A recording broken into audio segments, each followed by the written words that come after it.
எனக்கு ஒரு மீட்கும் பொருள் கொடுக்கப்பட்டதென்றால் சொல்லுங்க, கொடுக்கப்பட்டதென்றால் நான் இனி என்றென்றைக்கும் அழிவை காணாமல் என்றென்றைக்கும் உயிரோடு இருக்க முடியும். அதுவே மீட்கும் பொருளின் வல்லமை.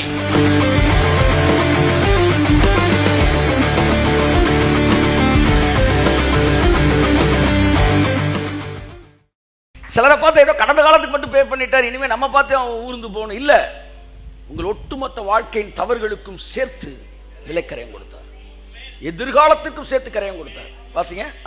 இன்னும் அநேக வருஷங்கள் இருந்தால் அவன் தன் விலை கிரயத்திலே அவைகளுக்கு தக்கதை தன்னை மீட்கும் பொருளாக, அண்டர்லைன் தி வேர்ட், மீட்கும் பொருளாக திரும்ப கொடுக்க கடவன். ஆமென். யூபிலி வருஷம் மட்டும் மீதியா இருக்கிற வருஷங்கள் கொஞ்சமேயானால் அவனோட கணக்கு பார்த்து தன் வருஷங்களுக்கு தக்கதை தன்னை மீட்கும் பொருளாக திரும்ப கொடுக்க வேண்டும். ஆமென். வருஷங்கள் கொஞ்சமா இருந்தாலும் வருஷங்கள் அதிகமா இருந்தாலும் கொடுக்கும்போது கணக்கு பண்ணி கொடுக்கணும். சிலுவையிலே இந்த கணக்கை தான் இயேசு முடிச்சாரு. பிசாசுக்கு அடிமைப்பட்ட நம்ம மீட்கும் பொருளாக அந்த மீட்கும் பொருளை என்ன செய்யறாரு? கொடுத்து நம்மளை மீட்கிறார். இங்கே ஒரு மனிதன் சரீர பிரகாரமா அடிமைப்பட்டதை பணத்தை கொடுத்து மீட்டுறான்.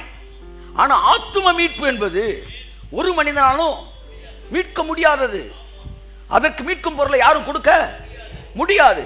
ஏனென்றால் வேதம் சொல்லுகிறது, வாசிப்போம், சங்கீதம் 49:9 வாசிப்போம். அவர்கள் ஆத்தும மீட்பு மிகவும் அருமையா இருக்கிறது, அது ஒருபோதும் முடியாது. பாத்தீங்களா? முந்தின வசனத்தை சேர்த்து வாசிங்க. 7, 8, 9.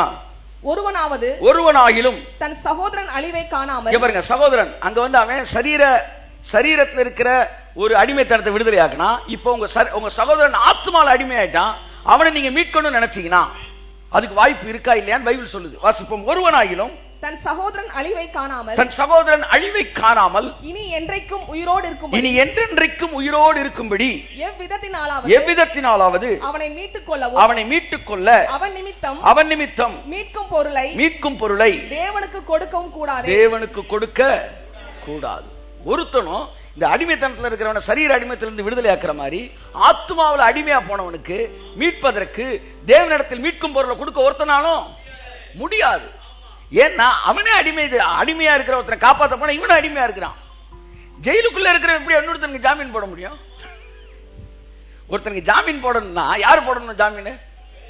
வெளியில இருக்க போகணும். 50 பேருமே ஜெயில இருக்கிறோம். உனக்கு நான் ஜாமீன், எனக்கு நீ ஜாமீன் போட, 2 பேரும் ஜாமீன் போட்டு உள்ளே இருந்துக்க வேண்டியான். வேணா அவன் செல்லுக்கு நீ போ, உன் செல்லுக்கு